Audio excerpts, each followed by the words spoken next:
Bonjour, bienvenue au château. Nous sommes ici dans un lieu emblématique de l'histoire d'Alsace, situé à 620 mètres d'altitude, à une vingtaine de minutes de la ville de Colmar. Vous pourrez ici profiter d'une vue superbe sur toute la région.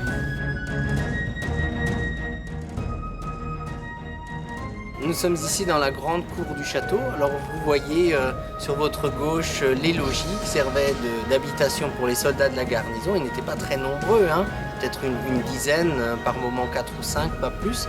Et devant vous, le grand bâtiment des dépendances qui a été réaménagé, modernisé au XVIe siècle par le seigneur Lazare de Schwendi.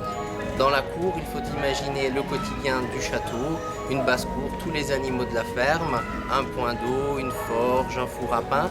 Mais il faut imaginer aussi au quotidien les chevaliers qui s'entraînaient ici au combat à cheval. C'est quelque chose d'extrêmement rare en Europe.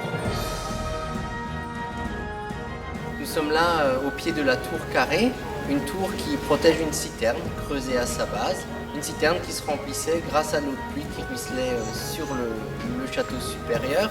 Imaginez que c'était la seule eau que les gens du château pouvaient consommer, sachant que cette eau aussi n'était pas réellement potable, étant déminéralisée, n'étanchait pas leur soif. Et en cas de sécheresse, s'ils n'avaient pas d'eau, il ne leur restait plus que du vin.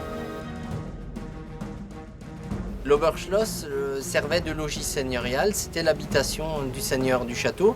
Il faut imaginer que cet édifice était beaucoup plus haut à l'origine, il faut imaginer une vingtaine de mètres de murs en plus. Il servait également de tour de guet, de là-haut où on pouvait surveiller une grande partie de toute la région.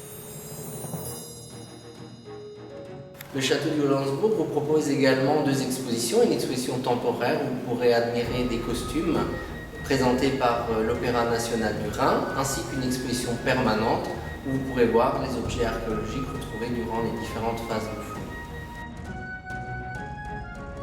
Le chemin de ronde, avec sa vue à 360 degrés, permet de bien comprendre l'intérêt stratégique du lieu, déjà occupé pendant l'âge du bronze.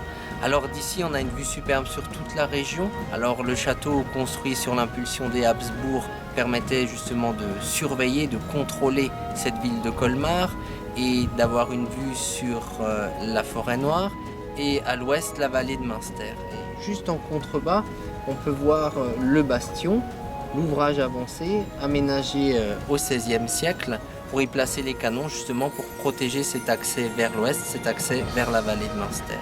Imaginez aussi que tous les arbres que nous pouvons voir aujourd'hui au bord des murailles étaient défrichés 300 mètres en contrebas de la colline, ce qui permettait d'avoir une vue extrêmement dégagée sur tous les alentours.